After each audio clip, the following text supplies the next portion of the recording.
ಎಲ್ಲರಿಗೂ ಹಾಯ್, ನಮಸ್ಕಾರ. ನಾನು ನಿಮ್ಮ ರಜತ್. ಆ್ಯಕ್ಚುಲಿ ಇವತ್ತು ನಾನು ಧರ್ಮಸ್ಥಳಕ್ಕೆ ಬಂದಿದ್ದೆ. ಬಂದಿದ್ದ ಕಾರಣ ಏನು ಅಂದರೆ ಸೌಜನ್ಯ ಅವರ ತಾಯಿನ ಮೀಟ್ ಮಾಡಬೇಕಾಯಿತು. ಬಂದಮೇಲೆ ನಾನು ಫಸ್ಟು ಸುರೇಶ್ ಮಟನ್ ಸರ್ನ ಮೀಟ್ ಮಾಡಿದ್ದೆ. ಅದಾದಮೇಲೆ ಮಹೇಶ್ ಸರ್ನ ಮೀಟ್ ಮಾಡಿದೆ. ಅವರಿಬ್ಬರನ್ನ ಮೀಟ್ ಮಾಡಿದ್ಮೇಲೆ ತುಂಬ ಬಹಳ ಖುಷಿ ಆಯಿತು. ಅವ್ರು ಹೇಳಿದ್ದು ವಿಷಯಗಳು, ಹಂಚ್ಕೊಂಡಿದ್ದು ಅವರ ಎಕ್ಸ್ಪೀರಿಯೆನ್ಸ್ ಎಲ್ಲ. ಅದಾದಮೇಲೆ ನಾನು ಸೌಜನ್ಯ ತಾಯಿಯವ್ರನ್ನ ಮೀಟ್ ಮಾಡೋಕ್ಕೆ ಹೋಗಿದ್ದೆ. ತುಂಬ ಬಹಳ ಬೇಜಾರಾಯಿತು ಆ ತಾಯಿನ ನೋಡಿ. ಅವ್ರು ಮಾತಾಡಿದ್ದು ರೀತಿಯಾಗಿರ್ಬೋದು, ಅವರು ನೊಂದ್ಕೊತಾರ ವಿಷಯಗಳಾಗಿರ್ಬೋದು. ಕೊನೆಗೆ ನಾವೆಲ್ಲ ಜೊತೆಗಿದ್ದೀವಿ ಅಂತ ಹೇಳಿಬಿಟ್ಟು ಧೈರ್ಯ ಕೊಟ್ಟು ಬಂದ ಮೇಲೆ ನಾನು ಆಚೆ ಬರ್ತಿದ್ದಂಗೆ ಹಲವಾರು ಪ್ರೆಸ್ ಮೀಡಿಯಾಗಳು ಅಲ್ಲಿ ನಿಂತಿದ್ರು. ನನಗೆ ಆ್ಯಕ್ಚುಲಿ ಟೈಮ್ ಇರಲಿಲ್ಲ. ನಾನು ಅರ್ಜೆಂಟಾಗಿ ಬೆಂಗಳೂರಿಗೆ ಬರಲೇಬೇಕಾಗಿತ್ತು. ಬಟ್ ಸ್ಟಿಲ್ ಅವರು ಇಲ್ಲ ಸರ್ ಒಂದು ಬೈಟ್ ಕೊಡಿ ಅಂತ ಹೇಳಿದ್ದಕ್ಕೆ ಆಯಿತು ಸರಿ ಮಾತಾಡೋಣ ಅಂತ ಹೇಳಿ ಮಾತಾಡ್ತಾ ಇದ್ದೆ. ಮಾತಾಡಿ ಮುಗಿಸಿ ನಾನು ಕಾರ್ ಹತ್ತಬೇಕಾಗಿತ್ತು.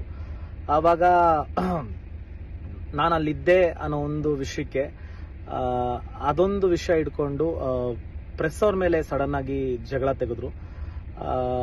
ಅದು ಹೆಂಗಾಗೋಯ್ತು ಅಂದರೆ ಒಂದೆರಡು ಟಾಟಾ ಸುಮೋ ಬ್ಲ್ಯಾಕ್ ಕಲರು, ಆಮೇಲೆ ಓಮ್ನಿ ಅಲ್ಲ ಒಂದು ಓಮ್ನಿ, ಒಂದು ಮಾರುತಿ ಸುಜುಕಿ ಕಾರು, ಆಮೇಲೆ ಟೂ ವೀಲರ್ಸು, ಆಮೇಲೆ 4 ಇದು ಆಟೋ ಎಲ್ಲ ಬಂದರು.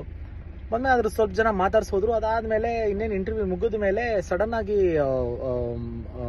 ಅವನ್ ಕುಡ್ಲಾ ರ್ಯಾಂಪೇಜ್ ಅವನ ಮೇಲೆ ಏಕಾಏಕಿ ಹಲ್ಲೆ ಮಾಡಿ, ಆಮೇಲೆ ಇನ್ನೊಂದು ಪಾಪ ಪ್ರೆಸ್ ಅವರಿದ್ರು ಅವ್ರ ಮೇಲೆ ಹಲ್ಲೆ ಮಾಡಿ, ಅವರು ಕ್ಯಾಮ್ರಾ ಎಲ್ಲ ಹೊಡೆದಾಕಿ ತುಂಬಾನೇ ಏನಂತಾರೆ ಅವ್ರ ಪ್ರೆಸ್ ಅವ್ರು ಗೊತ್ತಿಲ್ಲ, ಅದು ಅವ್ರ ಹೆಸರು ಗೊತ್ತಿಲ್ಲ, ಸಿಕ್ಕಾಬಟ್ಟೆ ಅವ್ರನ್ನ ಒಡೆದು ಅಂದ್ರೆ ತುಂಬಾ ಕೆಟ್ಟ ರೀತಿಲಿ ವರ್ತನೆ ಮಾಡಿ ಅವ್ರಿಗೆ ತುಂಬಾ ಡ್ಯಾಮೇಜ್ ಆಗೋ ತರ ಎಲ್ಲ ಒಡೆದು ಮಾಡಿದ್ರು. ಆಮೇಲೆ ನನ್ನ ಕಾರಲ್ಲಿ ಕೂಡಿಸಿ ನೀವು ದಯವಿಟ್ಟು ಹೋಗಿ ಸರ್, ನೀವು ಇಲ್ಲಿ ಇರಬೇಡಿ, ದಯವಿಟ್ಟು ಹೋಗಿ ಸರ್, ನಾನು ಏನ್ ಕುಡಿತಾ ಇದ್ದಾರೆ, 1 ನಿಮಿಷ ಇರಿ, ಅವ್ರೇನ್ ತಪ್ಪು ಮಾಡಿದಾರೆ 1 ನಿಮಿಷ ಇರಿ ಅಂದಾಗ ಇಲ್ಲ ಕ್ಷೇತ್ರ ಬಗ್ಗೆ ಮಾತಾಡಿದ್ರು ಅಂತ ನನಗೆ ಗೊತ್ತಿರೋ ಪ್ರಕಾರ ನಾನಂತೂ ಕ್ಷೇತ್ರ ಬಗ್ಗೆ ಯಾರು ಮಾತಾಡಿಲ್ಲ. ಅವ್ರು ಏನ್ ಮಾತಾಡಿದಾರೆ ನನಗೆ ಅದ್ರ ಬಗ್ಗೆ ಅರಿವಿಲ್ಲ. ಬಟ್ ಆದರೆ ಇದು ಏಂತಕ್ಕೆ ಈ ತರ ಮಾಡ್ತಾ ಇದ್ದಾರೆ, ಏನು ವಿಷಯ ಅಂತ ನನಗೆ ಗೊತ್ತಿಲ್ಲ. ನನಗೊಂದು ದೊಡ್ಡ ಕ್ವಶನ್ ಮಾರ್ಕ್ ಏನು ಅಂದ್ರೆ ಬೆಳಗಿನ ಜಾವ ಮಧ್ಯಾಹ್ನ ಟೈಮು ಅದು ನಾವೆಲ್ಲ ಇದ್ದಾಗಲೇ ಹಿಂಗೆಲ್ಲ ಮಾಡ್ತಾ ಇದ್ದಾರೆ ಅಂದಾಗ ಇನ್ನ ರಾತ್ರಿ ಹೊತ್ತು ಇನ್ನೇನೇನು ಮಾಡಿರಬಹುದು, ಯಾರ್ಯಾರು ಏನೇನು ಮಾಡಿರಬಹುದು, it's been a very big question mark to me. ಇದೇನಾಗ್ತಿದೆ ಇದು ಒಳ್ಳೇದಲ್ಲ, ಒಳ್ಳೆ ಬೆಳವಣಿಗೆ ಅಲ್ವೇ ಅಲ್ಲ.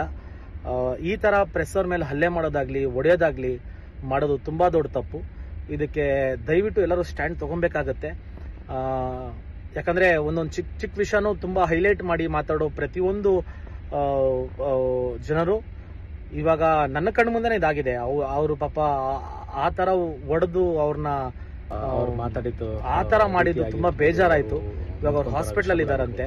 ಅಲ್ಲಿ ನನ್ನ ನಿಂತ್ಕೊಳಕ್ಕೂ ಬಿಡ್ಲಿಲ್ಲ, ನನ್ನ ಕಾರಲ್ಲಿ ಹತ್ತಿಸಿ 50-60 ಜನ ಬಂದು ಮಾಡೋ ಆಚೆ ಬರ್ತೀನಿ. ಹಲವಾರು ಪ್ರೆಸ್ ಮೀಡಿಯಾ ಇದನ್ನ ಮಾಡಬಾರ್ದು ಯಾರು.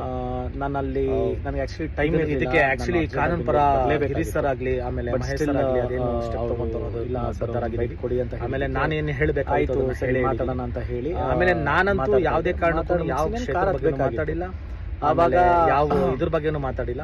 ನಾನು ಅಲ್ಲಿದ್ದೆ. ನಾನು ಮಾತಾಡ್ತಾ ಇರೋದು ಒಂದೇ ಒಂದು ಸೌಜನ್ಯಗೆ. ಅದೊಂದು ವಿಷಯ ಇಟ್ಕೊಂಡು ಯಾರೇ ಮಾಡಿರ್ಲಿ, ಪ್ರೆಸ್ ಅವ್ರ ಮೇಲೆ ಆಗರ್ಭ ಶ್ರೀಮಂತನೇ ಆಗಿರ್ಲಿ, ಇಲ್ಲಾಂದ್ರೆ ಒಬ್ಬ ತೀರಾ ಬಡವನೇ ಆಗೋಯ್ತು ಅಂದ್ರೆ ಯಾರೇ ಮಾಡಿದ್ರು ನಮ್ಗೆ ಆ ವ್ಯಕ್ತಿನ ತೋರಿಸ್ಕೊಡಿ, ಅವನಿಗೆ ಶಿಕ್ಷೆ ಕೊಡಿ ಅಲ್ಲ. ಸೊ ಇದನ್ನ ಏಂತಕ್ಕೆ ಬೇರೆ ತರ ತಿರುಗಿಸ್ತಾ ಇದಾರೆ. ಆಮೇಲೆ ಬೇರೆಯವ್ರ ಮೇಲೆ ಹಲ್ಲೆ ಮಾಡ್ತಾರೆ, ಆಮೇಲೆ 4 ಆಗೋದೆಲ್ಲ ಒಳ್ಳೆ ಆಟೋ ಎಲ್ಲ ಬಂದು ಮಾಡಿದವ್ರಿಗೆ ಸ್ವಲ್ಪ ಜನ ಮಾತಾಡ್ಸೋದು. ಇನ್ನೇನು ಇಂಟರ್ವ್ಯೂ ಮುಗಿದ ಮೇಲೆ ಸಡನ್ ಆಗಿ